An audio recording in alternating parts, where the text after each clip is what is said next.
Hey everybody, welcome to the Wait What Are We Talking About podcast, episode 49. I am Bret, aka Enigma 9011, and today I'm joined by another member of the Kinda Funny community, and Cameron, aka Unsexiest Comedy. Cameron, thank you for being on the show. I do appreciate it. Yeah, I'm happy to be here. Yeah. Remember, guys, you can catch the podcast live over on twitch.tv/Enigma911 every first and third Saturday of the month at 8 p.m. Eastern. If you can't catch it live, that's A-OK. It's put over on YouTube the following week, broken out topic by topic, but also put as one big video for your amusement. Remember, guys, if you ever have a topic for us you'd like us to discuss, you can join the chat like Dio is right now, or you can post it in the comment section down below, and we might get to it later. And then, remember, this podcast is brought to you guys by the merch store. You can get all of your Enigma 9011 swag over there, t-shirts, cups, backpacks, and more.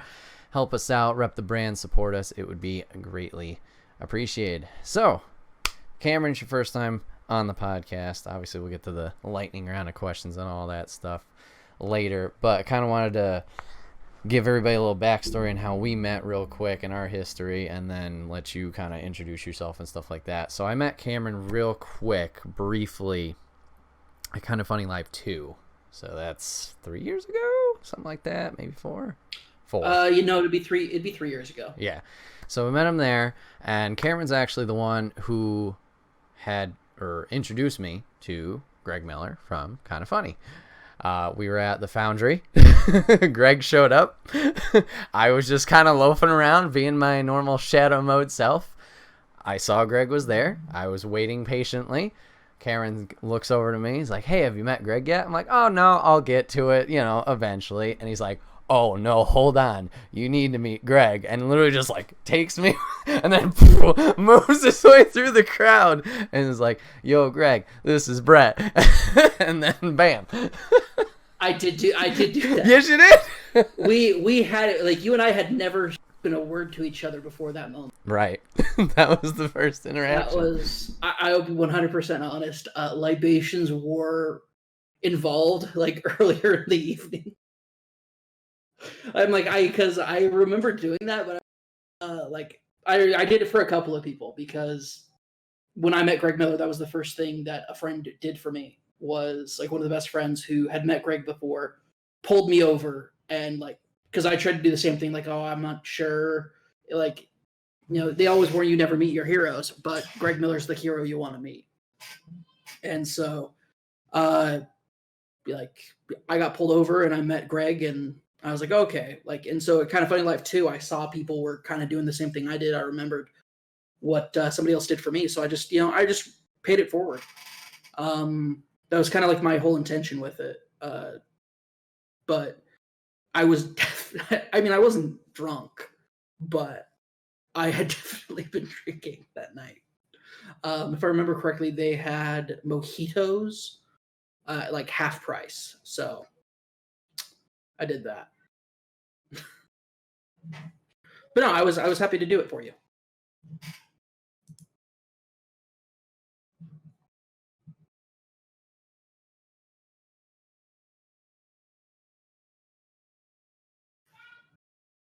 Bret, I can't hear you.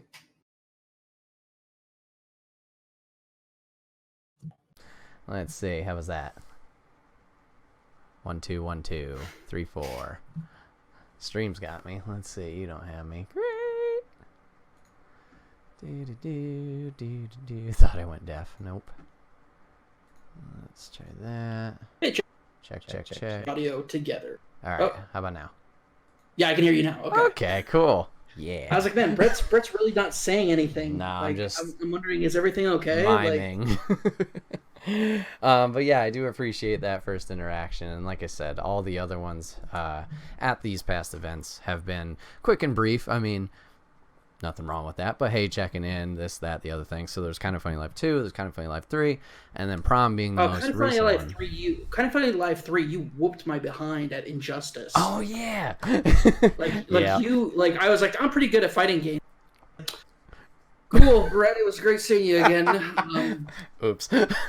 As I walked away, I was like, man, I thought it was like, man, I'm pretty okay at Injustice. I can beat a lot of my friends at it. It's like, cool, Bret.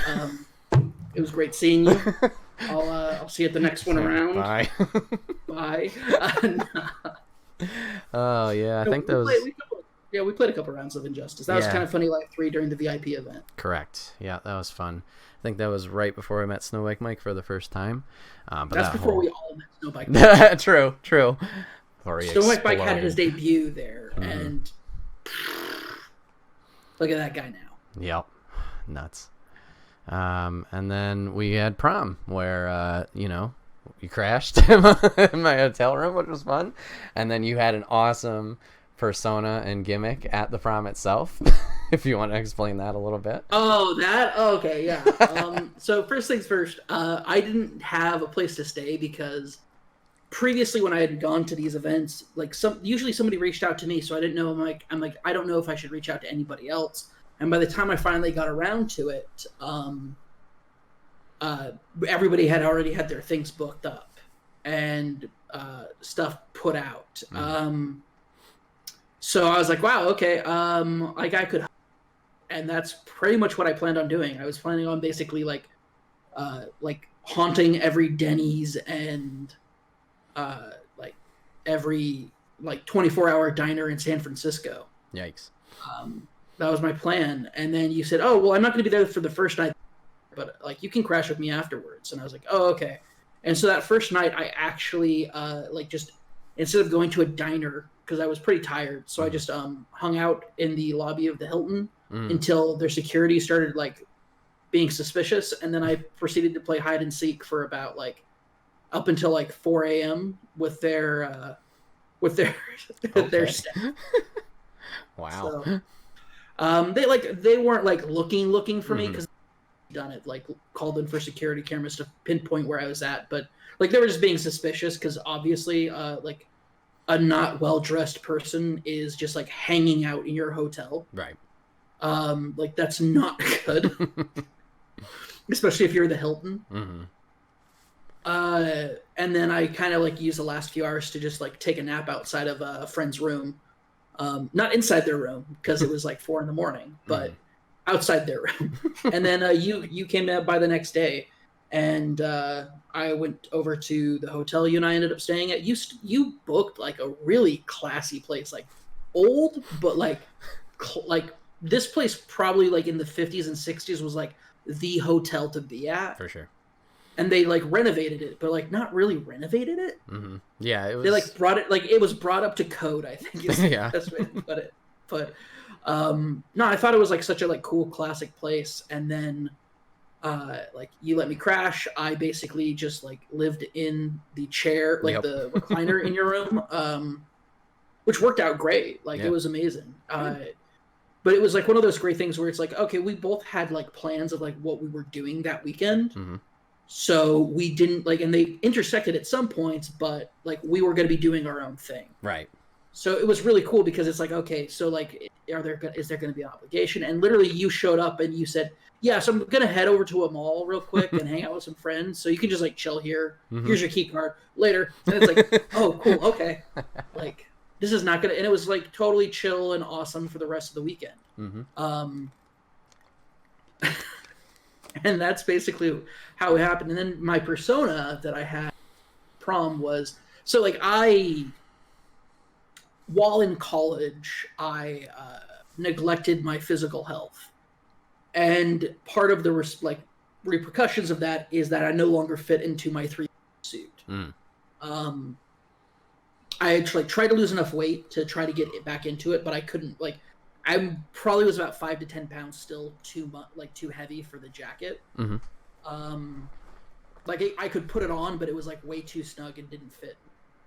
Gotcha. And so rather than do that, I was like, well, what can I do to change things up? What can I do to kind of like be there, do my own thing, but also like I don't have a date. Like I'm not with a prom group. Like because I was like, you know, I wasn't broke, but like I was definitely pinching my pennies that trip.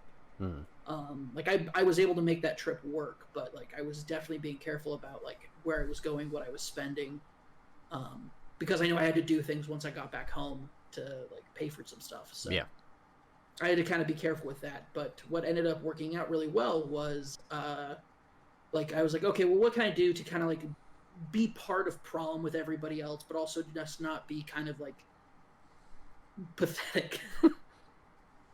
and like being like, oh, okay, that's Cameron. He's on his own because he's broke AF. Oh, like I didn't want to be that guy who like people would be like, well, maybe we should. It's like, no, I want everybody to like be focused on having fun. Right.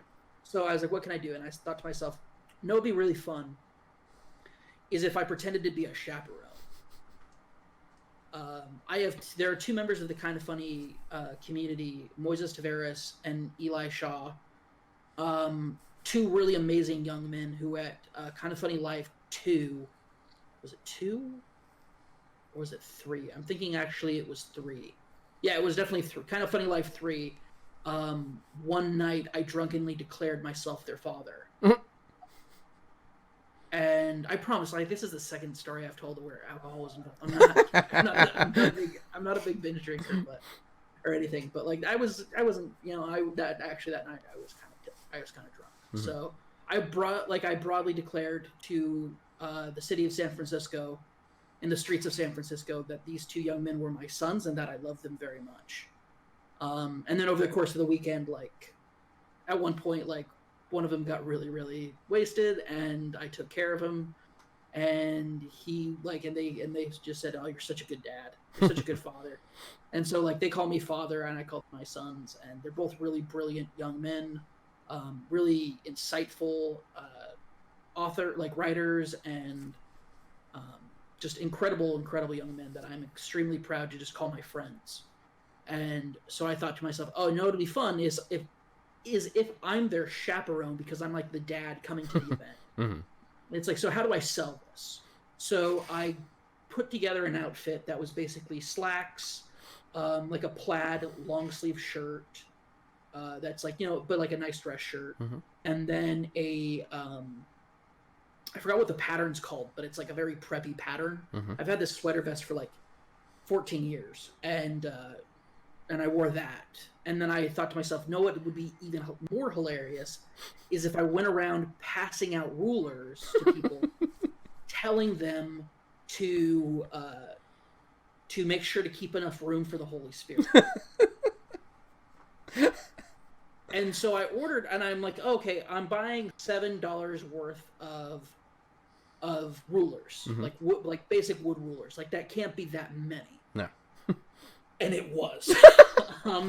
I had like 60 plus. I had something like 60 rulers. Goddamn. And I went around, and later when I was actually in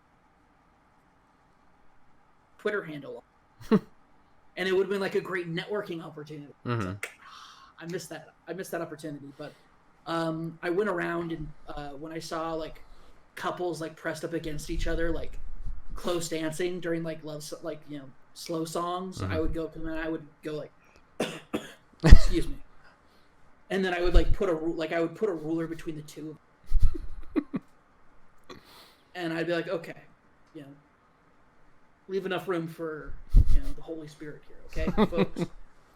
And I walked away, and there's actually one person, a friend of Kind of Funny, like the company, who Jackie Collins, who actually does PR for Riot. Okay. She's also like the baddest bitch in the industry. Like she is just like no holds bar, like one of the most intimidating people I've ever met in my life. And I didn't even talk to her. She was just wearing like this power outfit, like this incredible outfit that was just like, she was just radiating power and authority. And I thought, oh, maybe I should go up. And I was like, and in the middle of the thought, I cut myself off saying, are you an idiot? She will tear you to shreds. Like for you, it's a bit. For her, it's like something that she would just tear you apart of.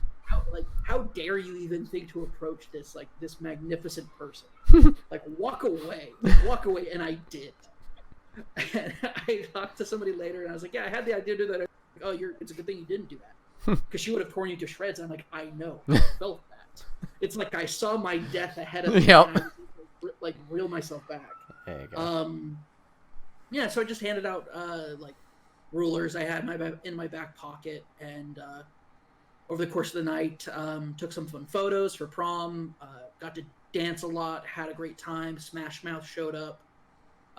We had a private Smash Mouth concert at our prom themed party. It was like just an incredible night with friends, and just awesome. Yeah. Awesome night. And then afterwards, when everybody else went to like IHOPs or like late night diners, I walked back to our hotel, which was right by the prom, like where we were at prom. I was kind of surprised. I was like, wow, it was actually that close. And literally just like walked up, kicked off my shoes, and like went to bed. Yep. And were you already in the? You weren't at the hotel. I think I was there, yeah. I was KO'd. Okay. I didn't stay at the VIP thing too long, just because we were, like, really crammed in that room, it seemed. I was like, eh. And there was, like, no air conditioning. Exactly, yeah. Oh, no, I was too hot. My feet were killing me. Because, of course, they were killing me. I'd been dancing on them. Right. And, I got in. Yeah, you were asleep. And I just, like, kicked off the shoes, hopped in some PJs, and just, like, crashed hard. Yeah. So that's the story of prom, when you and I shared a room and bonded forever. Yeah, that was a good time. Good time. Yeah, that character and persona, I don't know. I just always got a kick out of it. It was a fun time. It was a fun time. Yeah. That and all the cocaine we had. I mean, yeah, totally. California, why not? What? California, no. California. Yeah, great us, boys. Let's go. I don't think cocaine is called that either. That's not even a real name for cocaine. Yeah. I sounded like a narc when I said that.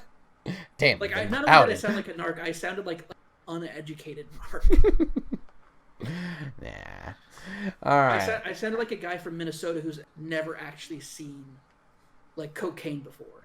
Which is fair, because I'm a guy from Phoenix, Arizona, cocaine before. Yeah, that works.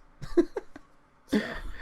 All right, Karen. So, I'd like to get to my topic and ask you, because I know you're a big wrestling fan.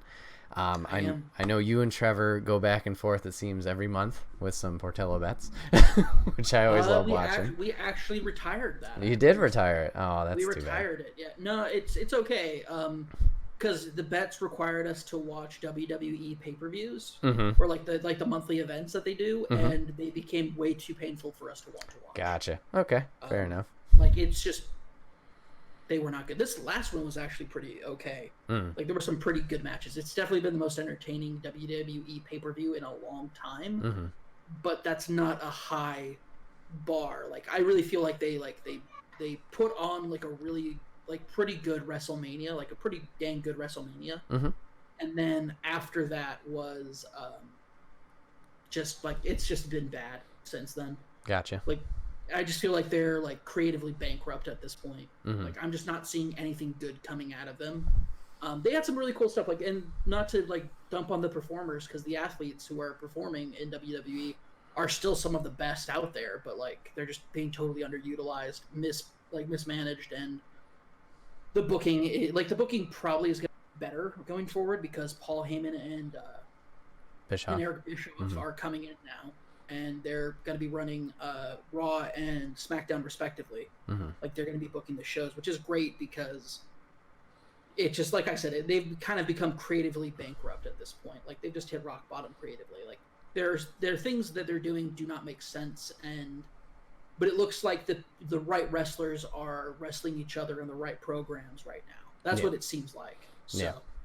Yeah, so you kind of went into part 2 already of what I was going to ask you about current day stuff, so that's good. Oh, sorry. Yeah, no, you're good. I'm a pretty big wrestling junkie. I love wrestling. It is to me it is the greatest stage in the world.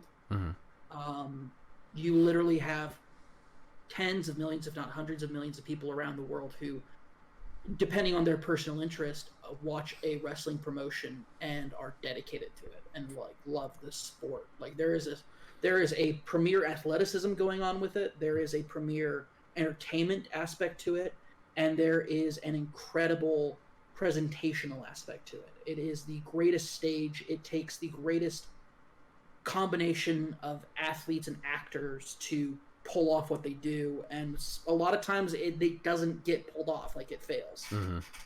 There are literally like mountains of books written about the stuff that didn't work, but the stuff that does work literally is like ingrained into your mind for the rest of your life. Absolutely. So yeah, I'm a big wrestling junkie. So when did you start getting into wrestling? I was about 7 or 8 years old. Okay. I was walking up the stairs of my family's house and I saw my brother was watching something on like the upstairs TV, which was like a little like, gosh, that couldn't have been bigger than like 6 or 7 inches. This is back in the day. And this little tiny TV, and I walk upstairs and I see what I think is Batman. Batman's come down to save somebody. But I'm like, that's not Batman, because this guy's actually using like an actual bat, like not the animal, but like this is like Batman but with a baseball bat. And I'm like, this guy is like, he's warding off all these like biker looking dudes, and he like grabs the guy who he's saving and he hooks him up to this rappelling equipment that he came down on, and he has them like go back up. And it is just, and I'm like, what is this? I go to my brother, I'm like, Josh, what is this? Was that Batman? And he goes, no, that was Sting.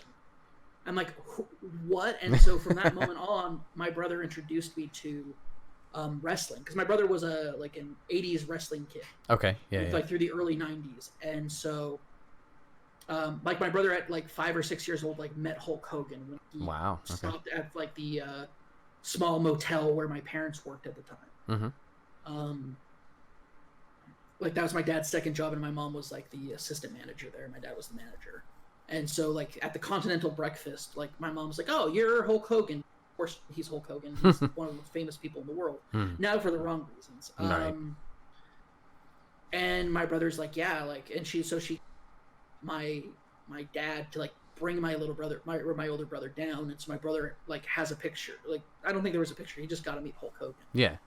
Who I'm pretty sure he told, make sure you eat your vitamins so you can get these 26-inch pythons, brother. Like, I'm pretty sure he did all this shit. But like, yeah, like, so like my brother's been has been into wrestling since he was a kid. And then as like a teen, in his early teens, because my brother's 5 years older than me, like he introduces me to wrestling, and I'm coming in during like the best period in the world for wrestling. This is the Attitude Era / Monday Night War era. Sting had just started going to Crow Sting. Like Hogan was NWO Hollywood Hulk Hogan. Like he had the belt that he had spray painted NWO. This was the time to be a WCW fan. And my parents had an issue with the Attitude Era in WWF at the time. And so, but I had a friend whose parents like let him watch that, and that's what he watched. And so Tuesday during recess or in the morning before school started, we would give each other like reports of like what happened. Okay. Like what's the current angles going on, and like telling from the story. Like he's telling me about Kane and the Undertaker and Stone Cold Steve Austin. And so and I'm telling him about Sting and Hulk Hogan. And so we're telling each other about these. That's things. awesome. And then like he told me, he's like, guess what? My dad ordered the pay-per-view for WWF, like one of the in your houses. And it was just, and he's like, and Kane pinned Stone Cold Steve Austin. And I'm like, what? No way! Like, you're blowing my mind. And yeah, and so it was just great. And then like Starrcade happened, and Sting pinned Hulk Hogan. Or rather, he made him tap out with the Scorpion Deathlock. Like it was a great time to be a wrestling fan. And then I realized wrestling wasn't real, and I stopped watching wrestling. Okay, so how long was the hiatus from realizing that to kind of getting back into it? 14 or 15 years. Okay, all right. What? That's a long gap. Yeah, definitely. I get that. What drew you back in per se? What drew me back in was Sting, actually. What got me into wrestling in the first place got me back into wrestling. Wow, okay. Sting, and I saw the headline, WCW legend Sting appears in a WWE ring, which was just like mind-boggling. Yeah, that was like, nuts. There's no way this happened. There's no way that happened. Like he's been like TNA, he retired from TNA. Yep. He's done with wrestling. Yep. And I look it up, and sure enough, I watched he shows up out of nowhere at Survivor Series. Yeah, that was awesome. Takes out like it's just the coolest thing in the world. He like helps them win. Yep. Like the good guys win that fight. And like just an awesome moment to see. Like, and I'm like, okay, like I'm not gonna get back into wrestling, but like pay attention. Uh-huh. And so I started watching, like I kept an eye on the Bleacher Report. I'm like watching some YouTube videos when Sting shows up, and then WrestleMania is happening, and it's like, you know what? I've never signed up for it before, and they don't do pay-per-views anymore. It's the WWE Network. So I signed up for the WWE Network. I watched a couple of Raws leading up to the WrestleMania. I kind of got the gist of like what all the angles were gonna be.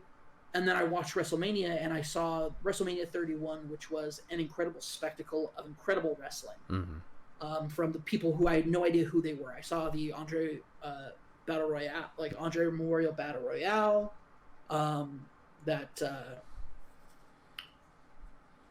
Big Show won. And I was like, oh, they had the Big Show win this trophy.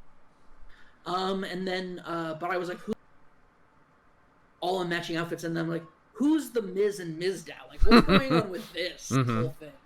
And then I get to the actual show where the actual matches are. I see like this brutal ladder match for the Intercontinental title that Daniel Bryan eventually wins. And I was like, oh, cool. I've caught up with like who Daniel Bryan is. I know who that is. I'm really glad. And of course, this is right before he went into his temporary retirement for a few years. Yeah. And then I see what really this is the match that got me back into wrestling. Was Seth Rollins versus Randy Orton. Okay. And I'm like, this is a really good, intense match going on. And I'm like, okay, so like, oh, okay, he's gonna do his curb stomp move, and Seth Rollins runs to do his curb stomp move. But when he puts his foot on the back of Randy Orton's head, Randy Orton then takes Seth Rollins, thrusts him into the air, and Seth Rollins is like, 8-10 feet in the air. Going like planking in the air, and Randy Orton like lays him into an RKO, and I'm just like, what is this athleticism? This is incredible. And I realized in between when I stopped watching and when I started watching, I had a small stint as a amateur actor. Okay. In local theater here in Phoenix, and particularly in Mesa and Gilbert, which is like two sleeping suburbs out, like in the Phoenix metro area. Okay. But one of the last things I ended up doing was something, the Black Mustache melodrama theater. And so I had actually practiced melodrama, and was a melodrama actor. Granted, I was a comedic actor. Like my parts were always comedic. Like I played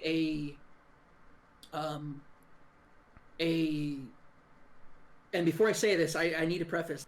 I played a white Mexican. Like it's in the story that he's white. Okay, all right. Because there are white Mexicans. Yeah. Notable scumbag Louis C.K. happens to be one of them.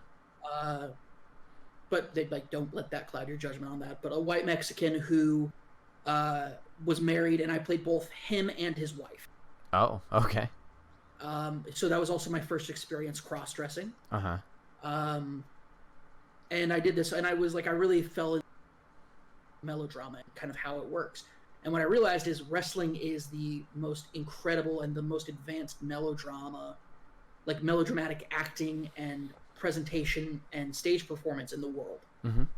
And with that kind of understanding, I came way more fully into appreciating wrestling on a way deeper level than I even did as a kid. Like I loved wrestling with a deep passion.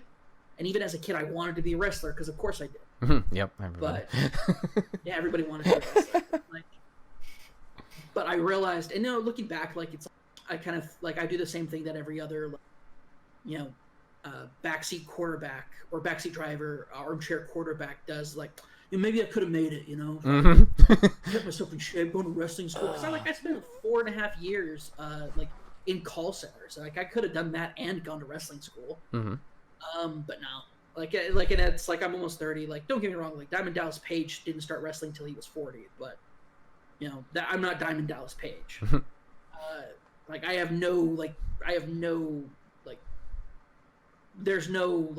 I don't think that I could wrestle. Like, I'm not one of those people. But I really I found a deeper understanding and appreciation of the art that these artists put themselves out there to do. And I just became heavily invested in the WWE product. I became more invested in the independent product.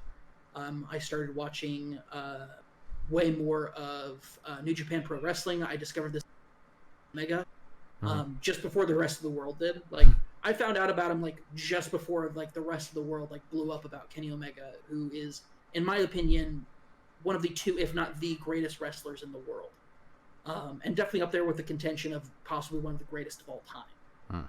Okay. He's known as the world's best bout machine for a reason. He's an incredible athlete, an incredible storyteller in the ring. What really got me into New Japan Pro Wrestling, though, was Kenny Omega's first match with the other person who I would call in contention for the title of the best wrestler in the world, Kazuchika Okada. And Okada versus Omega, like, they're a trilogy of matches. A trilogy of matches? No, it's a quadrilogy of matches. Sorry, I was like, no, there's another one. Because Okada won the first one. Oh no, I'm sorry. Okada won the first one. They went to a draw on the second one. Because in the first match, Kenny Omega never hit his finisher. And people were saying, like, Kenny Omega could have won if he had hit his finisher. And they were saying, like, you know, the press, especially the international press, were all talking about Kenny Omega. And so Okada was like, well, no, I'm going to show you where I'm going to beat you the second time. And then everybody's going to talk about me and New Japan Pro Wrestling because you're a Gaijin, you're a white guy. Yeah. And this is our wrestling.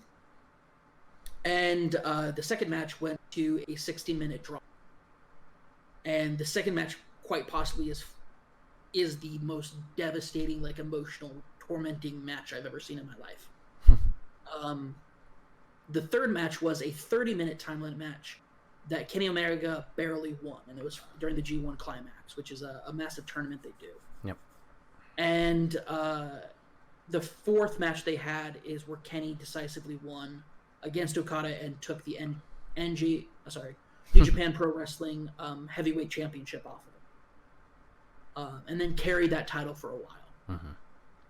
Kenny Omega helped them expand their brand into the United States to the point where now, like, people regularly understand, like, Kenny Omega and Kazuchika Okada together, a quadrilogy of matches that I think is, like, it's tough to say because people look back at, like, the I think it's the 5-part series of the 5-part series of Ric Flair and Ricky the Dragon Steamboat, and, like, their 5-part series is, like, epic as well, and, like, emotionally charged and, like, storytelling, but it's like 80s wrestling. So as far as, like, modern wrestling, I consider Okada, Omega, like, their series of matches to be, like, the pinnacle of wrestling, like, storytelling, like, long-term storytelling over the course of a couple of years with like drama, everything like that, but without the backstage production, without any of that. Like, it just happened naturally in the ring. These were two alpha athletes who wanted to prove that they were the best. And they are just the stuff that, like, they had to trust each other to do to each other is insane. Kenny Omega gave Okada a tiger suplex in their first match, and, like, a lot of people, including myself, couldn't believe that Okada didn't break his neck when he landed, because the tiger suplex on its own is a dangerous move from the top rope. It's basically suicide. Yeah. But they landed it perfectly, so Okada was fine. I say fine. He definitely did the neck thing. Right. Like, these 4 matches are just, like, the pinnacle of what wrestling is as a modern art today. I'm with Dave Meltzer, who's a very famous, very historic wrestling critic. Have been putting out a newsletter for the last 30 plus years that he's been covering wrestling. Has, like, the biggest encyclopedia mind for wrestling out there. And he says, like, you can't really compare old wrestling and new wrestling because the styles are just so different. Like, Ric Flair in the 80s is different than Ric Flair in the 90s. Yep. Ric Flair in the 70s is way different than Ric Flair in the 80s during his heyday. Like, you see wrestling evolve as an art, as a combat entertainment, so to speak, because it's not necessarily, it is scripted, it is predetermined, but that doesn't change what they're doing in the ring. So, yeah, I think that answers your question. in a very long, drawn out manner. Hey, that's all right. I'm learning a lot about your fandom, and it kind of falls into my next question, which is going to be how much of the independent scene you're into. It seems like you're into a lot. Like for me personally, I've pretty much been WWE through and through. I didn't watch any of the Attitude Era. Like I had glimpses of the 80s, like the Rockers and Hulk, obviously with like through VHS tapes that my parents had. And then in like 2006, that's when I started getting back into wrestling. And during the Ruthless Aggression era. Yeah. Dude, you're also a trooper. You went through the hard times that people talk about. Like I had already been long gone, but you went through like the transformation from Ruthless Aggression to the PG era, which Yep. Where John Cena went from being Professor of Thugonomics to everyday Superman. Yep. Like the FU turns into the Attitude. The five knuckle shuffle becomes he had to transform his entire thing because it was all about being edgy without actually being provocative. Right. And then he needs to go PG because he suddenly becomes the face of the company, and also he never loses. Like that's the beginning of the Superman John Cena momentum that we saw. Yeah. So that was when I started to get back into it, and then WrestleMania 23 was like my coming out party of like, this is exactly what I want. And I mean, Hardy Boys I latched myself onto immediately, along with early CM Punk, which that continued throughout, in ring. And then I watched a little bit of TNA, kind of get invested in that for a while until things started burning ship the first time, but seems like they recovered, or at least are doing something. But I honestly haven't really gone out of that circle too much. I've watched a little Ring of Honor here and there. New Japan, I know people, but I've never really watched any events. And then AEW obviously just started, but I haven't watched any of their events. But also, obviously they're on the radar, so I keep tabs on what's going on and who's there. But I want to kind of know what your realm of the indie spectrum is, I guess. So I'm not as deep as kind of like what you mentioned. I am just about as deep as I would say I know the big promotions. The real indie scene, like the true blue indie scene, is the indie circuit that people who wrestle make, like they either get a hot dog or a slice of pizza or like $30. Like that's what they get for wrestling then. Like that's the real indie scene. Like that's the Ring of Honor, New Japan Pro Wrestling, AEW, all quote unquote indies aren't, or even Pro Wrestling Guerrilla and SoCal. Like these aren't actual like actually I would call PWG Pro Wrestling Guerrilla. I'd probably actually call indie, like because there are actually folks who have been part of that crowd since like the beginning who like their seat, like nobody sits in their seats because everybody knows those are those guys' seats, and I'm talking about audience members. Like these are like the same like 6 guys have been going like to every event. Yeah. So like I would actually call them like they are true blue like independent wrestling. I'd say they're what I would consider like the pinnacle of independent wrestling. Ring of Honor is where you start getting into. It's like a whole new bracket. Yeah. Yeah, it's a different bracket. You're starting to get into like the minor leagues at that point. Right. You go from independents to the minors. But the thing is, because of the internet and because of how wrestling is, like the internet wrestling community, the IWC is now, things have equalized a lot. Yeah, like, for sure. WWE is still the pinnacle. Like WWE is still, honestly, that's never going to change. Yeah.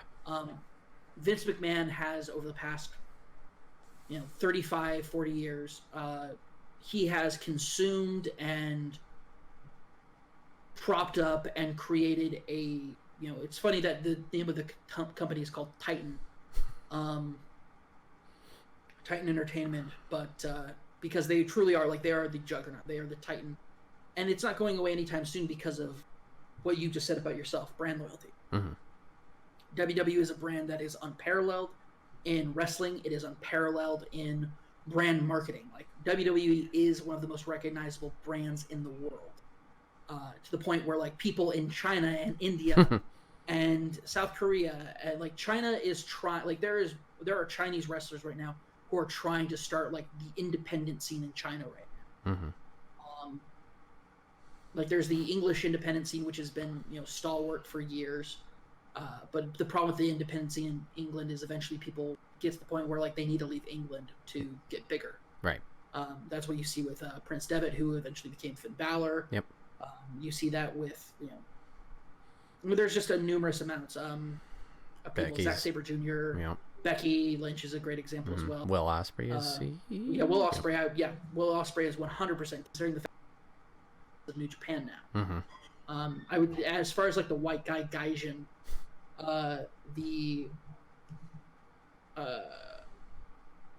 okay, sorry. No, you're good. Tech for somebody asking me about something that really does not matter right now.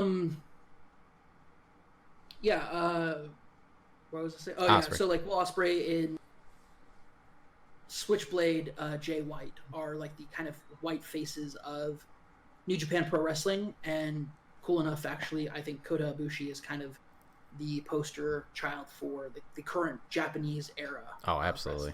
Absolutely. Kota Ibushi's awesome. Yeah. If you don't know about Kota Ibushi, he is known as the Golden Lovers with Kenny Omega. And if that sounds a little homoerotic to you, it's because it is.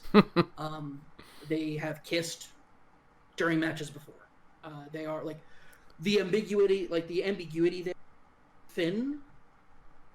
And it's very much of a, we all understand, but nobody is directly saying anything because it's not appropriate for anybody to kind of put their 2 cents in. But their reunification last year, like you can watch some montages of people going over like both their careers as they came together as a tag team, split apart, what happened after that. Like there's great videos out there of like their return, and every time I watch one I tear up because like when they finally embrace in the ring with the streamers coming down, like it's a beautiful moment for their friendship, for their relationship, and like it's what the two of them have done over the course of like the last 10-15 years just like 10 years in Japanese wrestling, the kind of conventions that they've pushed and the things that they've done to kind of like change up how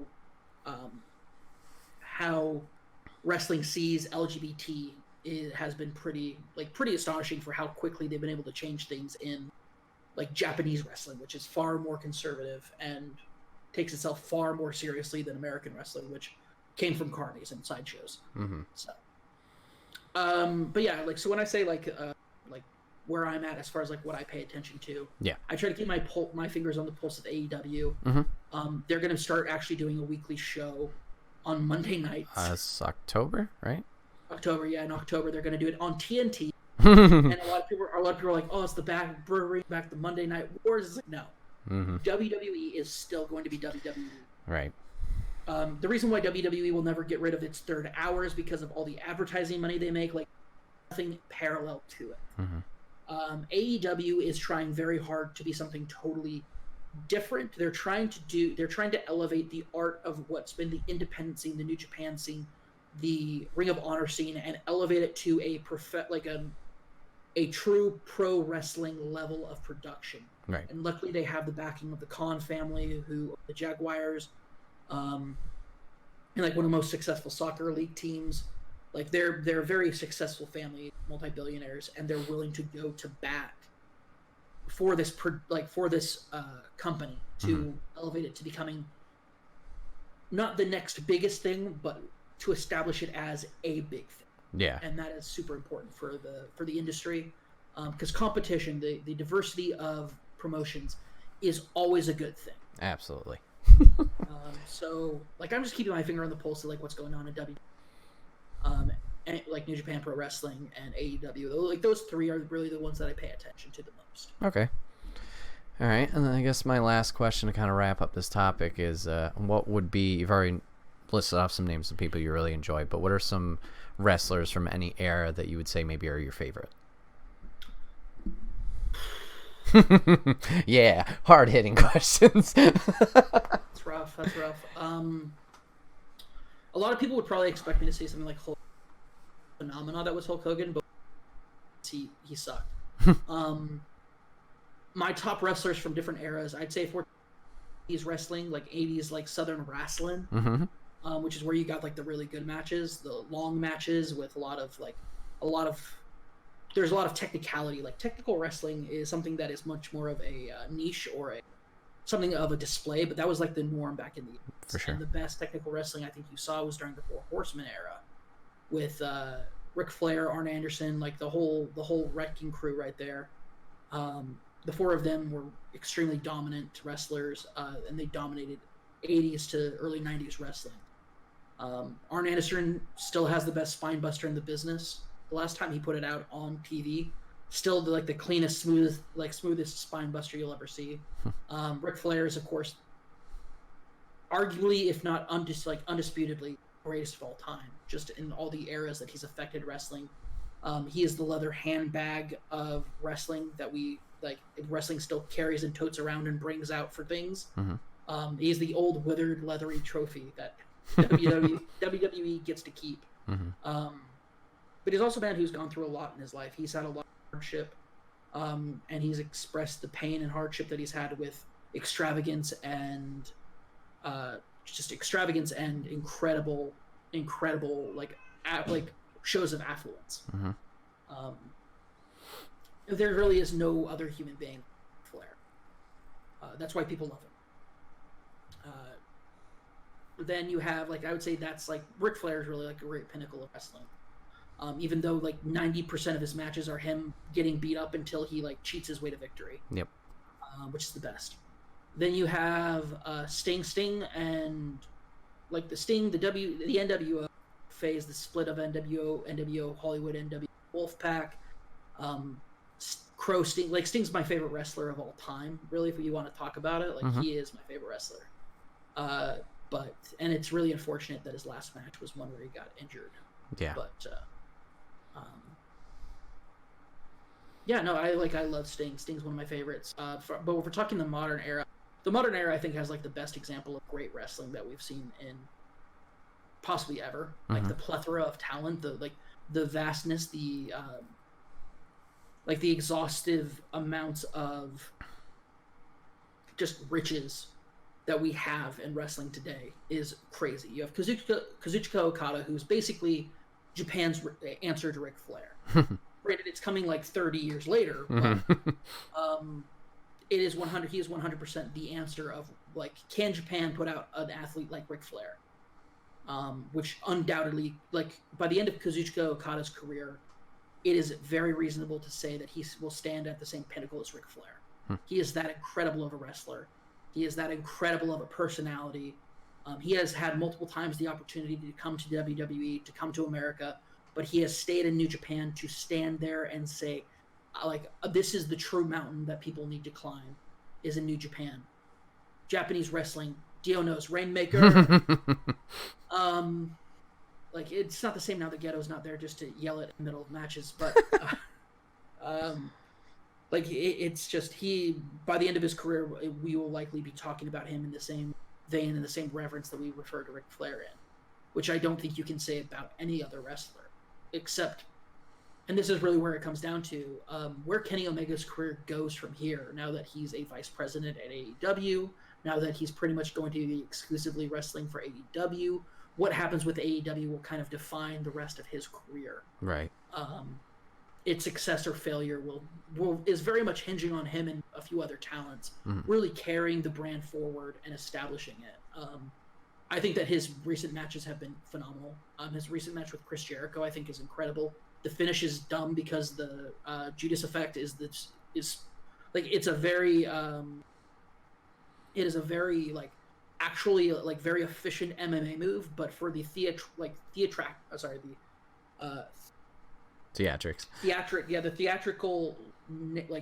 showing of wrestling, of pro wrestling, it does not have the same flair as really anything else. The MMA elbow is very non-showing. Gotcha. And because here's the thing, you can't really throw the elbow in wrestling because you could seriously injure your opponent, which is not what you want to do in pro wrestling. And so it never looks as good, and it's just never as good because of it. And Chris Jericho's an absolute consummate professional, and so he tries to make that move look as good as it can. But he's trying, like, he's doing something new with it. One of his finishers that, like, nobody, like, people will put on the bottom of his list, and this, of course, is the man with known for 1,005 holds. That's an inside wrestling joke. I just realized that does not carry well.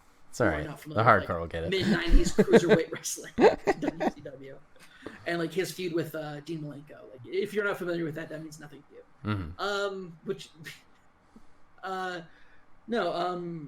So Kenny Omega, I think, Chris Jericho is one of the greatest of all time too, but he's really, like, his back and forth, coming back again, leaving again, like, in wrestling has been, he'll define the end of his career here.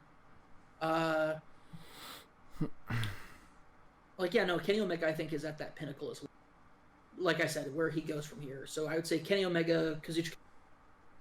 Jon Moxley, now that he's wrestling in New Japan, the stuff that he's done in New Japan recently. So he's technically signed with AEW, but he has an open contract where he can go wrestle in Japan if he wants, or wrestle anywhere that he wants. And so he's been in New Japan kind of rebuilding his brand as Jon Moxley. And he actually had an amazing match with a wrestler over there called Ishii, who, it was a brutal match. Such a great match. Is he still U.S. champ? I think so.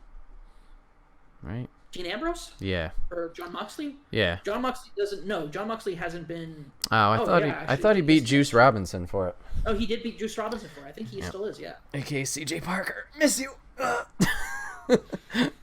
But yeah, he's been doing Juice good. Robinson is never coming back as he. Yeah, him and who else was it? Was it Peter Gabriel, who used to be in the Nexus? No. That wasn't CJ, but that's a different guy. Fuck. No.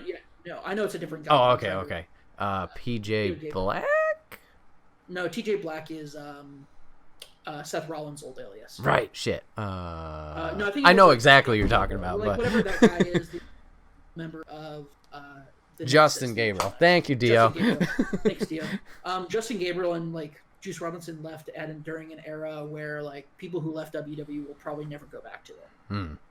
Because their exit, their pseudo terminations were brutal. PJ Black, you are correct. Thank you. Yeah. So anyway, Juice Robinson's never gone back to WWE. Yeah, I heard that in his podcast with Jericho, that he was like, "Nah, I'm good. I'm happy what I'm doing in Japan." I mean, I liked him in NXT. I know he was more jobber-esque, but I enjoyed him. I thought he was a good character. Juice is just a great wrestler. Like, he's fun. He's flashy. People.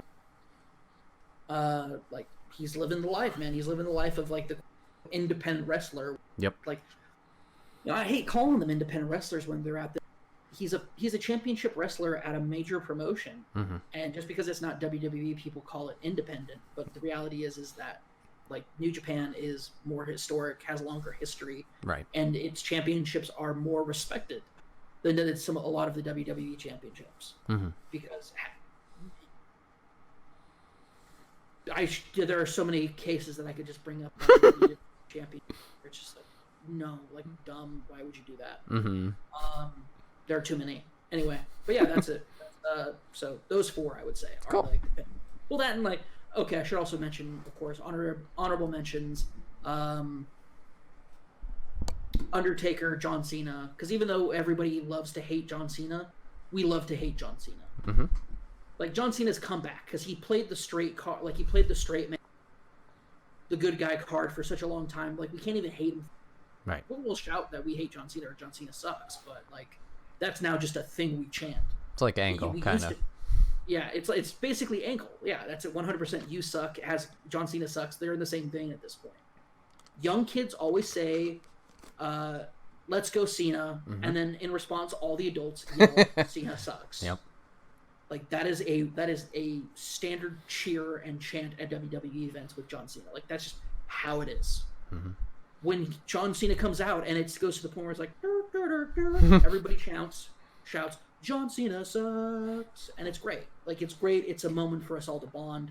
However, this also leads to rowdy, unearned, "This is awesome" chants or whatever else, because the chants in WWE are, when I went to a WWE Raw event, I was upset because I could not stand just the blatant disrespect the crowd had for what was going on in the ring.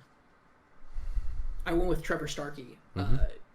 We did the entire Royal Rumble weekend in Phoenix, and I was actually super sick and could not go to SmackDown, which I regret, because SmackDown, apparently the crowd was definitely much better than it was on Raw. Oh, okay. Raw, the crowd ruined what could have been a really great post Royal Rumble month between Ronda Rousey and Becky Lynch, because they harangued and harassed Ronda Rousey because she wasn't Becky Lynch. It was very much that. And also, we were sitting around some real total jackasses. Great. Yep. Yep. But yeah, no, so, that's wrestling for you. Cool. All right, so that wraps up my topic. So, Cameron, what is your topic today? My topic is martial arts. So, somewhat in the same vein, but real. Or not predetermined, rather. Martial arts. So, I don't know if we talked about it on the show. But to my ignorance, for those of you who don't know, there's a film called Sport starring Jean-Claude Van Damme, one of the great pinnacle jewels of late 80s, early 90s action films. Bloodsport stars Jean-Claude Van Damme as U.S. soldier Frank Duck, who has come to Hong Kong to try to essentially save his brother. He's gone AWOL from the military to do this, and he's joining an underground tournament called the Kumite. And it is the world's greatest fighters coming to fight virtually to the death. Mm-hmm. This film was on TBS a lot when I was growing up, and I loved it very much. Jean-Claude Van Damme at one point... Oh, you know what? I actually apologize. I was thinking of a different film that he does this in. Because the thing that I'm thinking of is the thing I was thinking of is another film where Jean-Claude Van Damme tears out. No, sorry, no, that's not Jean-Claude Van Damme. That's Roadhouse. Starring Patrick Swayze. He tears out a guy's throat. Oh, okay. Also a great film. Roadhouse is a genuine great action film. It's great. Yes, Dio, you were correct. Jean-Claude Van Damme. Because, yes, they had the... anyway. We could talk about Street Fighter the film. We could talk about Street Fighter the film and how Raul Julia makes that one of the greatest films of all time. But we won't. You can have me back on it. I'll be happy to give a great argument of why Street Fighter is both a respected and great film. Sounds good. I'll be ready. All right. You can have me back on. I'll talk about that later. But more to the point, I found out listening to the Kind of Funny because Nick Scarpino found out that Bloodsport is actually fake. So, growing up, we all believed that Bloodsport was based off of a true story. The Kumite was real. Frank Dux was a real person. He had studied ninjutsu. He had knocked out 56 guys in the Kumite tournament. And it is has this great moment where Lee crushes a pill that he's hidden and throws the dust in Jean-Claude Van Damme's eyes, and he's can't see. And so everybody thinks, oh no, it's over. But earlier in the film, Frank Dux had learned how to fight without being able to see, and so he's able to do that, and he wins the Kumite.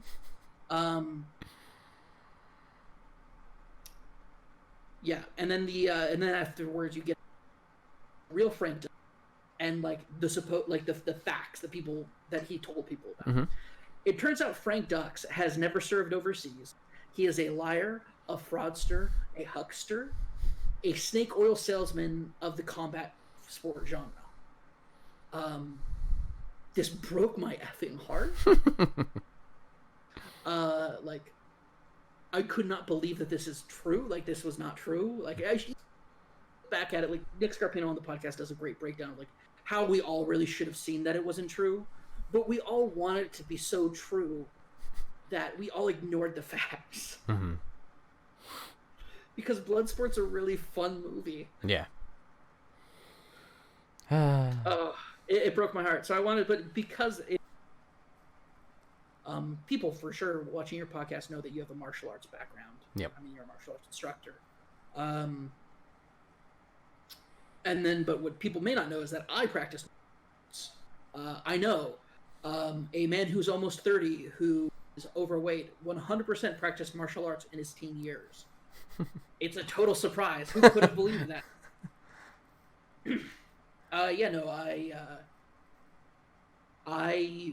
So I practiced American Kenpo for about 3.5, 4 years. Okay. I was taught by Mr. Duke, because he did not want to be called Duke Sensei. He thought that was stupid. He's like, I'm not Japanese. Don't use Japanese honorifics to refer to me. Uh-huh. He's like, I'm Mr. Duke. So Mr. Duke taught me for about 3.5 to almost 4 years of American Kenpo. And then I had to take some time off from it. And by the time I got back, he had revamped the system. And everything I knew was like scattered to different belt levels. Oh, okay. And so it's like, okay, cool. And he basically pulled me aside and said, you can start over and like relearn everything. Or like we can try to keep a modified thing. Go back to the way we teach it. And like that'll be doing that way. But it's going to be like, you're going to have to start doing more lessons and stuff. And it's like, okay, this is the point. This is what has come out of here. Like this is it. Like this is where I have to walk away from it. Right. And I did. And I do partially regret that because it was something I was super passionate about. But at the same time, I walked away with like a good understanding of martial arts and like the work and effort that goes into it, and also that just because you've learned something does not make you a tough guy. That was something that was like heavily ingrained into us by Mr. Duke, because Mr. Duke, if anytime he like caught a whiff of arrogance from anybody, he immediately made an example of it. By basically showing how little you actually knew. Mm-hmm.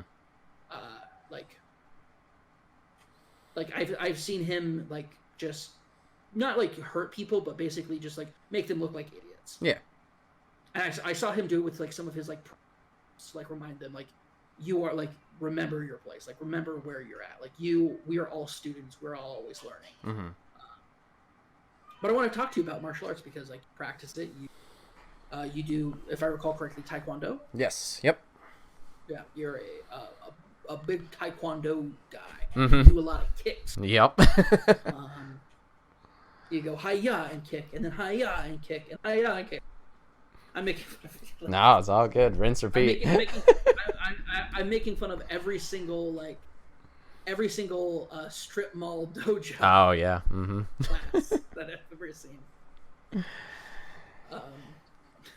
So yeah, no, but like I'm curious. So like the last time when we talked during prom, I found out like you did martial arts. You like you used to be like an editor in LA, like video editor in LA. That was the goal. That didn't really work out. I was more just my own thing, but yeah, that was the intention of going out there. Yeah, I took a break, moved away from it, and tried my hand in LA to see how that would go. And spent like 10 months to a year out there. Nothing really turned out, and I was missing home. So I moved back and fell pretty much right back into Taekwondo too, because that was the only job I had at that point. So it was an easy go back into this, and that's when I went full time too, where during the day, I would make phone calls, try and recruit new people, or, set up to go to after school programs or summer camps or stuff and do programs with their kids. And then obviously going back to teaching and kind of taking it at more of a, I guess, bigger scale of just kind of being groomed into someone who was being in charge of others who were just assisting with classes. So being that head instructor persona. So that's the role I kind of went back into. Yeah. And then as for now, I stepped away once again back, almost a year ago. And I was taking time for myself to kind of focus on the editing jobs. Locally, it's kind of hit or miss on what is available. So that wasn't going the best. And I was going through a pretty stressful time where I was just overthinking everything, like even sending out a simple application to any job, grocery store, whatever it may be, was just getting in my own head of like, no, they don't want me, or I can't do this or whatever. And I was spending a lot of time just sitting where I am now, whether it was editing something or working on something or just hanging out in general. So I needed an outlet. I needed to get out and exercise. So I went back just for classes originally. So it started out with help out one night a week, and you can take classes, no fee or whatever like that. Just, teaching will pay for the classes. And then I was doing that for about like a month or two, and I definitely missed it, just being part of that community and seeing, the kids and their families and the parents and interacting with everybody. And then gradually it's kind of morphed back into, I'm not full-time, but I'm part-time, so I'm getting paid Monday through Thursday to help and assist with classes. I'm just kind of like a support role there, where there's another person who's head instructor, and then there's the assistant instructors there. So I'm kind of like doing whatever the head instructor needs me to do when they're in a pinch, while also helping the assistants kind of groom them to be the next my role, or of course the head role, whatever it may be. And yeah, I've been enjoying it. Just being back out on the floor, and like I said, being part of that community again. I think that's the big thing, is just like, obviously it's fun doing all the techniques and the kicks and being active, but it's that social aspect also, which I never thought would be the biggest thing for me, just being introverted. But over the years with teaching and stuff like that, that's kind of helped get out of my shell. So that's where I'm at currently. Yeah, it's just teaching a couple nights a week and training still, trying to get back in the swing of things. Yeah, no, it's like, that's one of the reasons, just kind of see where you're at with it. Because I am bad at communication in my life, and one of my things that I'm trying to do better is communicate. And I thought, here's a great time for me to bring up something that happened recently, but also like is something that you and I have in common, at least partially. But I actually, when you were talking about like not having the confidence of sending out job applications, that hit home for me, because like I just started, like we talked about it before we started the podcast, and I've tweeted out about it, but I just recently got a job offer that I took, that I started on the 12th of August, but it's a social media job. It's within within my career field, what I want to do. But there was a period up until like this course was like not this past Thursday, but the Thursday before last, was when I found out I interviewed the job and got it same day. But prior to that, after like I technically really hadn't been working outside of an internship that I did to graduate from March.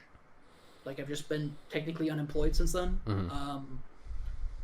I just haven't been working, and it got to the point where I was struggling to apply for jobs as well. And it was a little bit different, I think, because my problem was like, I'm sending out these job applications for like basic jobs, like, grocery store, whatever I can find. But at the same time, I'm struggling with it because they see I have a bachelor's degree. Are they going to think that I'm overqualified for it? Are they going to think that I'm going to like try to get more money out of somebody else who doesn't have a bachelor's degree would do? And so I had been reading about people saying, don't take the first job that comes around, because it can devalue your brand, like devalue your future work opportunities because of it.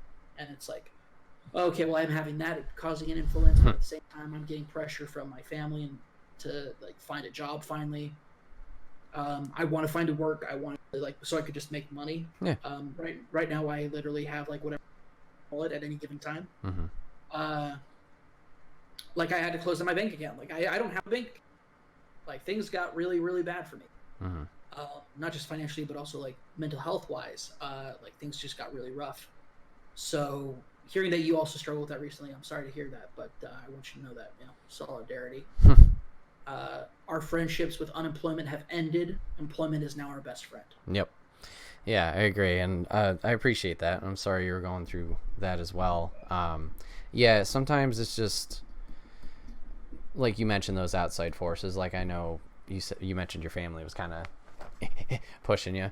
Like sometimes that can be for the good and sometimes that can be for the bad. I know I definitely needed my push. My girlfriend at one point was just like asking about it, not even pushing per se, but just like, hey, how's it going or whatever. And that little push, even though it may have got me frustrated in that moment, was a good thing, because I sent out some applications just because like I said, I got in my head of like, what if they're not going to take me, and also this isn't in my field per se, so like I'm not doing what I want to do, blah blah blah. But I've never bagged groceries before. They're gonna take. Yeah, exactly. I have zero job experience. They'll need to train me. Like, yeah, no, Yep. I went through that a lot as well. Like, that was definitely something I went through. Especially when I was applying for jobs in my field. I was like applying for entry level jobs that requested people to have 2 years worth of experience. Yeah. Just like how am I supposed to have 2 years worth of experience? Like, I didn't have the job beforehand. You're saying this is a position perfect for people coming right out of school. Like, do you have 2 years of experience? It's like, no, I don't have 2 years of experience. Nobody has 2 years of experience when they're coming for an entry-level position. They wouldn't be applying for an entry-level position if they could.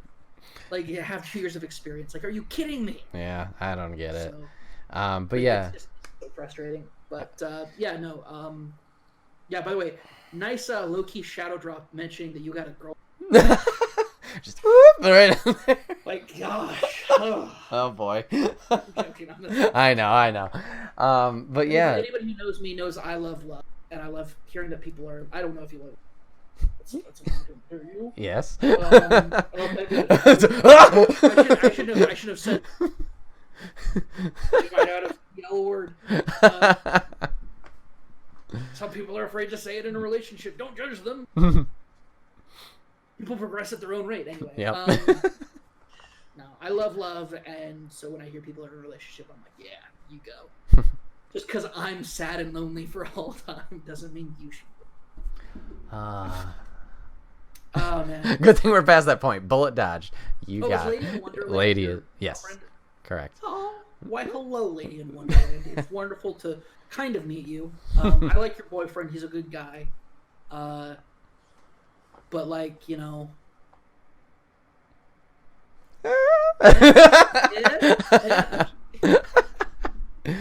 Oh man, but yeah, I just appreciate the push. Sorry, You're good, man. I've never actually done that before, but and I was like, I want to try this. Let's try to see if I can make this bit work. Does this bit work? It landed. Yes. Good bit. Oh god. Dude. So like, yeah, no, I've been there. It was like we've both been there recently. But no, man, I've always like been so like impressed by like your dedication to Taekwondo, because I feel like I only know like 3 dudes who, I don't know anybody who still practices American Kempo like that I was like practicing with. It kind of just petered out, like people just stopped taking lessons or they moved away or whatever. But I really like when I see people who are like as dedicated as you need to be, to the point where like you can like teach people. That is just something that I have a whole lot of respect for. But I also 100% believe that somebody from my martial art could totally whip somebody from your martial arts butt. Well, I agree. Maybe.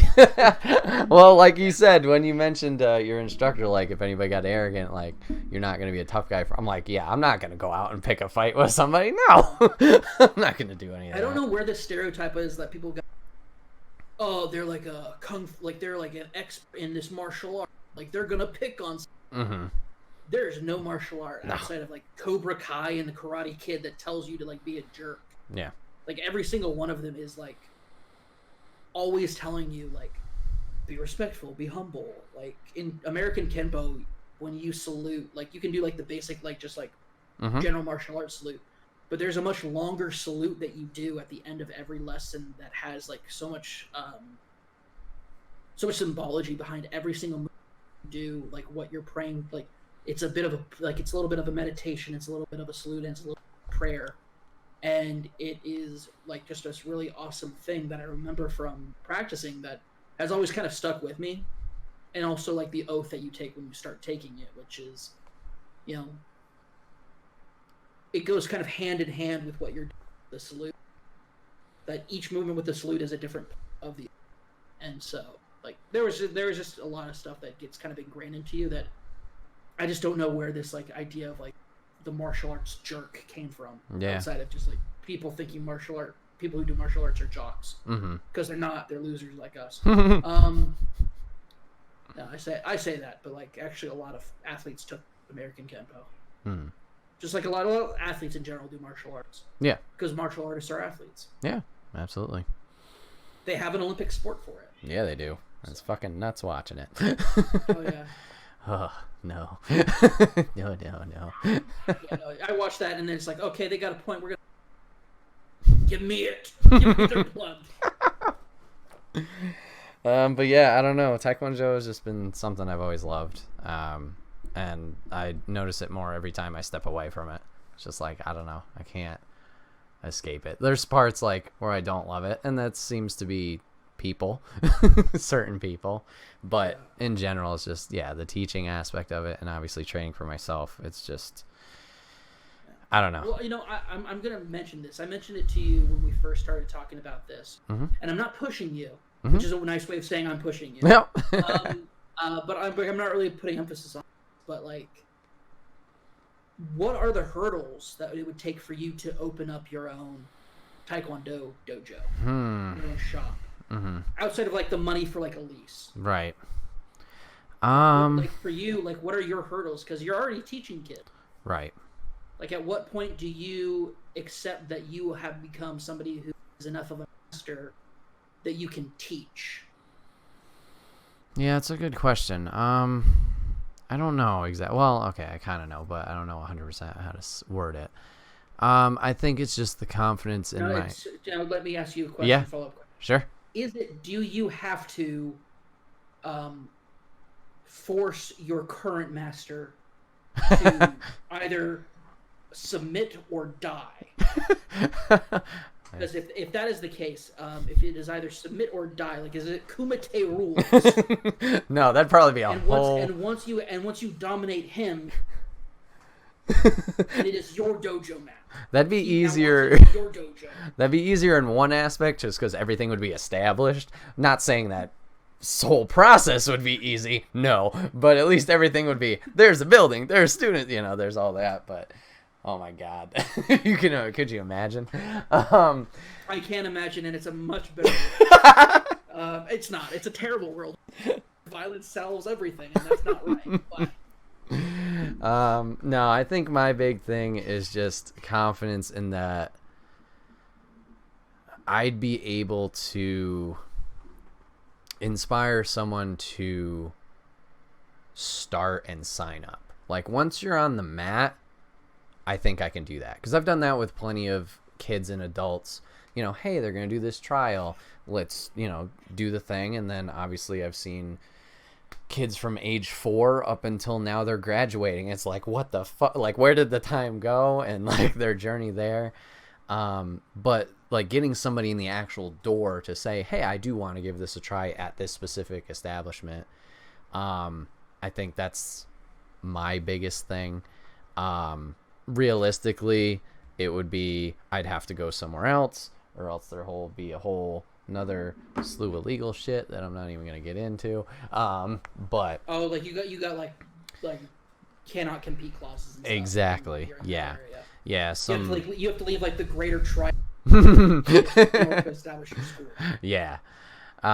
So there's those, which I mean that's not the worst thing ever. If I decide, hey, I'm gonna go be in North Carolina or whatever, hypothetically, then that's no skin off my back or whatever. But I think it's just that confidence in myself to be, like I mentioned, introverted. Now I have to be not introverted, and hey, I need to be a people person and figure out that business aspect of it. If it's on the floor, I know I'm good. I know I can handle it. Like I might not be able to teach you the most advanced thing in the world or how to win grand champions at nationals or anything like that, but if you want to come here to better yourself, whether it's mentally or physically, I'm your guy. Let's go. I'm not a big competitive guy. I'm not a big let's be the best in the world person. Like obviously if that's what you want to do, yeah, I'll support it. I'll do what I can. But like I said, it comes down to if you want to better yourself, if I can help you get there, fuck it, let's do it. So cool. I think that's my biggest thing. It's just that business aspect of it. So it's the business, the confidence, right? Because you're already like, I know you say that you're introverted, but like the real thing about it is like you have conquered that already. Yeah, in a way. you literally go up in front of a room full of 8th graders who are literally categorically and scientifically proven to be the most vicious, terrible version of human beings, and you get them to dedicate themselves towards doing something that is not haranguing, harassing, or inflicting pain or punishment onto just regular people as they try to live their lives. Like, you rein in the unreightable. I think that there is always that like perception that like your natural instinct may not to be extroverted, but you I think you definitely have that skill set. I appreciate like a real hardcore introvert would not have let a guy that you've only like met twice, who violated all sorts of personal met him, like stay in a room where like you go to sleep in it. True. Like, because like you. I'm not saying I would have, but man, I could have done anything. God! American Kippo this! Yeah, American Kippo that. I can do this. Like, you were vulnerable, man. Yeah, you know. Real introverts don't let you get that vulnerable. I'm joking. Well, kind of and not, but like no, you do have like the capacity to like reach out, and I think that if you could like work on that, like tap into it a little bit more, I think you could definitely build that confidence. Because I think that if the thing you don't like about what you do is the fact that like you think you can do it a better way, then your biggest priority should be to figure out a way to do it better than anybody else. Makes sense. Granted, you have a like cannot compete, like you have a like competition clause, clearly. Also, like the drama in martial arts communities real. Like that drama is sorry, I just got your girlfriend. I'm like, okay. Nah. I was like, ha ha ha, but for real, I'm a serial killer. Funny enough, I've been told that my laugh, somebody once told me that my laugh means that, like, when they hear me laugh, they think that I'm a supervillain. Oh. So, all right. I don't know. Maybe I just have, like, that like, nefarious edge to me. I don't know. Probably not, because I'm just... It just sounds like way too much work. I gotta focus on other things. But, like not hurting people is probably my priority. But, no, like, what was I gonna say? Oh, like, I really think that you have a great capacity, because it really sounds like you're super driven by not only improving yourself, but seeing the improvement in others. And I think those are like the two greatest factors in being a teacher in anything. If I was actually looking at becoming a substitute teacher, because it pays pretty well in Arizona. Like you can make, if depending on the school district, you can make anywhere from $1 a day. So not bad. No. Also, you technically don't need to have, like, you just need to have a bachelor's, so that's great. But really, like, the point I was trying to make was talking to my sister, because my sister is a vice, and 1 second. Yeah. Chat, thanks for hanging out, everybody. You guys are being awesome. I'm having a lot of fun with this podcast. Sorry about that. You're my good. sister thought I was... Which maybe later. I don't know. We're still podcasting. No, my sister's a vice principal, and she was like, really, like, the things you get out of teaching are seeing the improvement, making those connections. And I think that applies towards any passion or any art, or any educational experience you could have. Passing that torch on, like, seeing the improvement that a kid makes and becoming more confident in themselves, going from somebody who thinks like, or like maybe they are extremely confident, are falsely confident, are filled with false confidence, and so need to be kind of like taken down a level so they understand where they're actually at. Like one of my favorite things that I developed and learned in Kenpo, in American Kenpo, the idea that you never stop learning. You never stop progressing. There's always, like, even if you hit max rank, there's still more to do. Right. There's still more to learn. Mr. Duke, not famously, but very much like told me, he goes, yeah, I know some, like they fill up a gymnasium and do like a seminar and walk out with like more money than I make in a year in their pocket after that. And like, so why did you do that? He goes, because there's nothing, like, as an instructor, as a teacher, you don't get anything out of that other than money. Like he's like, these guys, like, he never sees these people again. Like these guys, they go in, they do that, and they never see anybody ever again. They never see the progress that gets made. He goes, every day I get one of you, like I could see something happen, or one of you guys finally like get something that you didn't get before. Yep. Or you're suddenly more confident in what you're doing, or you're smoother in what you're doing. Yeah, no, like, so I think if you have that drive to, and I think you do have that drive to see the improvement in your students and to take a bigger grip on the reins for that, I think that you can definitely do that. However, that is not a promise that I can back up by saying like, you're not alone, and then the business falls through. I'm not going to be on the hook for that. I appreciate that. I can't. I got enough debt, man. I got like $50K in student loans that I got to pay off starting in November. Like I got stuff going on in my life, man. I can't be on the hook for your stuff. Well, I appreciate the kind words. That does mean a lot. Hearing that from you, and man, I think you're an incredibly talented, kind-hearted, and empathetic person who. Like, you do have such a great ability to reach out to people. So, because you reached out and gave me a helping hand, and we ended up having an awesome weekend, and we've established, like, a really cool friendship. So, like, if you can do that with somebody who is as, like, somebody as easy enough to do with me, I can only imagine, and you only spent, like, you know, maybe, like, 48 hours with total in the, like, entire time we've known each other. And that's being very, very generous with the time. But like, I can only imagine like what you can do with somebody see like once a week. So, so I'm not saying, you know, believe in you. I'm saying believe in the you that I believe in. Believe in the me that believes in you. I will believe that. I like that. There you go. All right. That was a really good topic. I like that one a lot. All right, we're going to do the lightning round now. Lightning round. So if you guys are watching this podcast for the first time, whenever I have a guest on, like Cameron for the first time, I like to take them to the lightning round of questions so you guys kind of get to know them a little bit better. So Cameron, I'm going to ask you some questions. Whatever's the first thing that kind of pops in your head, go with your gut. If there's any answers you want to elaborate on, of course, feel free to, but you can just leave it at the answer too if you'd like to. Are you ready to go? I'm ready to go. Cool. All right. Starting off easy. Favorite color? Teal. Okay. Cats or dogs? Dogs. Favorite game? Tetris Effect. Okay. Favorite movie? The Princess Bride. Oh, lady will appreciate that. It's the greatest film that's ever been made. That's all there is to it. It's a perfect film. Favorite type of music? Man, that's a hard one for me because I am very bounced between a lot of genres. Gotcha. At the end of the day, it's rock and roll.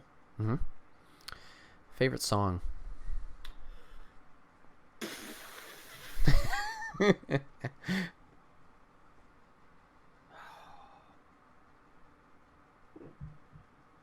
It's definitely by Queen. Okay. Favorite song? It's not Bohemian Rhapsody.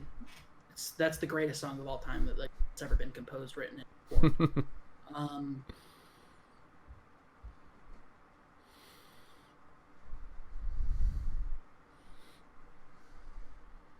Don't Stop Me by Queen. That's my favorite song of all time. That's a good one. Sorry, that took me a moment. I was going through it. The big thing was I was trying to remember make a Superman out of me, or like, you know, like my old MSN and AIM handle that I used to like change it to after like the initial one. Or, like MSN, AIM you couldn't do that, but MSN handle I used to change it to Mr. Fahrenheit all the time. There you go. Yeah. What was your dream job when you were a kid? Pro wrestler. Nice. If you could have any animal to be a pet, what would it be? Open-ended, fictional or non-fiction? Up to you. Obviously a dragon. Nice. Who wouldn't want a dragon as a pet? If you could meet one celebrity, regardless of status, who would it be? I think at that point you got to ask, like, who would be the most interesting person to me. So like when it comes to like celebrity, like, you know, how do you define that? And I think the person would be somebody who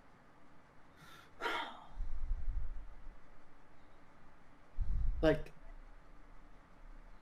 that's a tough one.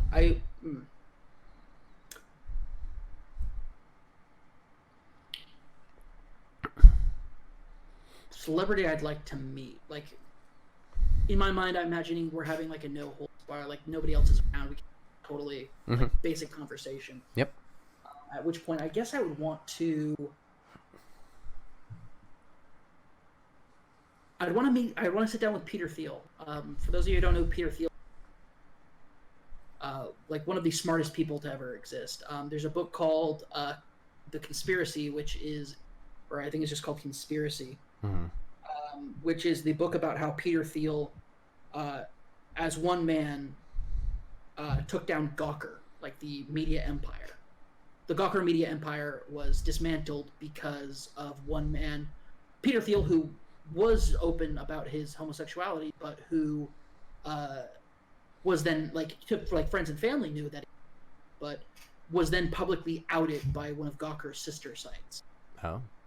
And he spent the next I think it was 7 or 8 years building up this shadow operative team to try to find a way to take down and just dismantle Gawker. The book, I have it here somewhere. It is a really interesting take on, and actually the nature of conspiracy in general, what are real conspiracies, because there's everybody calls themselves a conspiracy theorist, but actual real conspiracy. And I know the message got deleted by Doug's brother. Yeah, big. There you go. Cameron knows all. There you go. It's like this. It's like the size of my. There you go. And probably girth too. It's Batista. So damn. CG that shit out. Favorite season? I live in Arizona, so there's only hot. For the last 2 years, I've gone to Irrational Passions Extra Life in November, and that's when it's kind of turning from fall to winter, and so fall has definitely become my favorite season. Just because getting to experience it outside of a desert was really life-changing for me as far as my perspective on nature. Leaving Arizona and going to any place back east, because it's so different. It's there's so I didn't know things could be that cool. Yep. Favorite holiday? Thanksgiving. Nice. What is Christmas is overrated. What is a skill you wish you could have?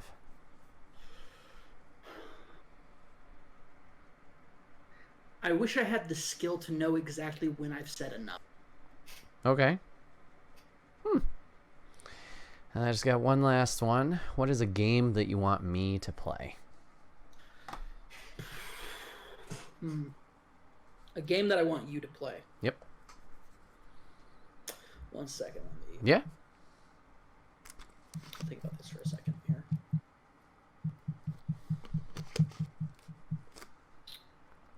Game I want you to play. Let me pull up my Steam library here. There you go.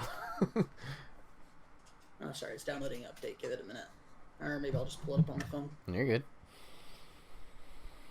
Let me see which one loads first.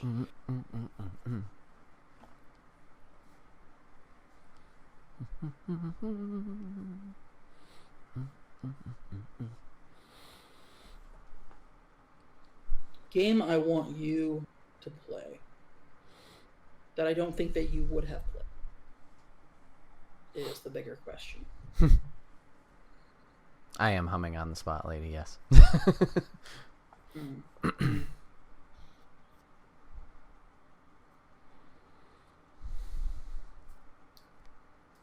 Game that I don't think you would have played.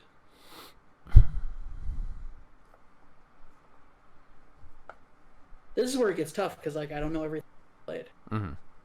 I have an idea of kind of like the genres that you play, but actually like what you may not have played that I think is like a game that everybody should play, or maybe just even you.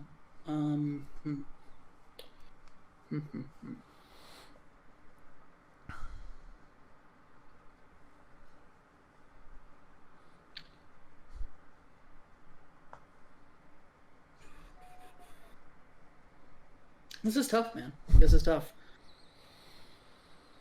Well, there's a lot of options. You have no idea. I'm looking at my Steam library.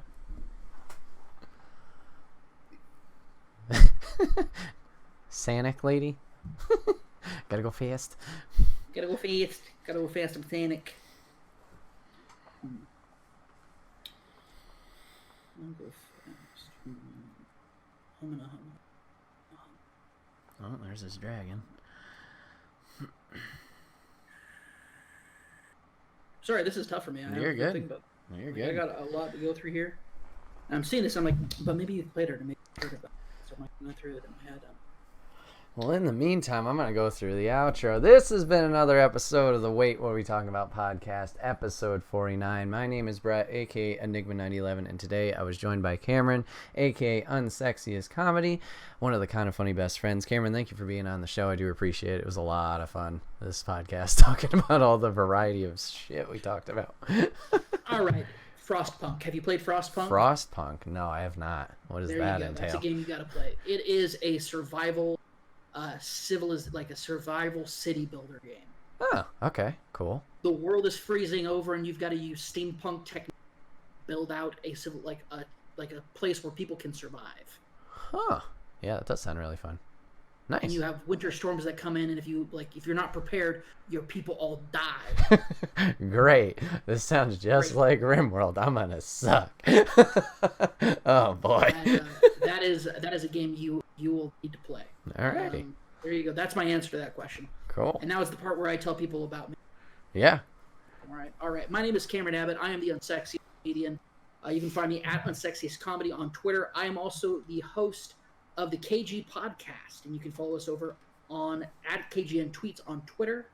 We have a Facebook page, and also you can go to FM/KGN Podcasts for the variety of podcasts we do. Right now, we're just doing the KG Podcast, which is a weekly podcast that has been going on for 4.5 years. Damn, nice. We have never missed a week. We have never missed an episode. That's fantastic. My chain is unbroken, and it weighs heavily upon me. So yeah, that's pretty much everything you need to know about. Nice. Remember, guys, you can catch this podcast live over on twitch.tv/Enigma9011 every first and third Saturday of the month at 8 p.m. Eastern. You can join in the conversations like a lot of people did today, Dio, Jeff, and Lady. If you can't catch it live, that's A-OK. Remember, it's broken out topic by topic and put as one big video over on youtube.com. Search Enigma9011 the following week. And if you have a topic for us you'd like us to discuss, remember, you can always put it in the comment section down below or join us on Discord. There's a tab specifically for topics. You can plop it in there and we might get to it eventually. And then last but not least, remember, guys, this podcast is brought to you guys by the merch store. You get all of your Enigma 9011 swag over there. T-shirts, cups, backpacks, and more. Rep the brand, support us. It would be greatly appreciated, and we would love you for it. Cameron, once again, thank you for being on the podcast, man. It was a great episode. I appreciate it. Thank you for having me. Hopefully we can get you on again soon down the road. That would be good. Follow up the plethora of wrestling conversations and other topics I'm sure we could have. Oh, just like what was the thing that we were supposed to talk about in the next episode? Street Fighter the movie. Yep. How it is actually a good film. So mark it on your calendars, folks. It's gonna happen. We'll figure it out. I need to watch that movie, but we'll figure it out and we'll do that. Maybe I'll watch Mortal Kombat 2 because those were a fun ride when those happened. But thank you guys for hanging out. Thank you guys for watching, and we will catch you guys on the next one. Take care.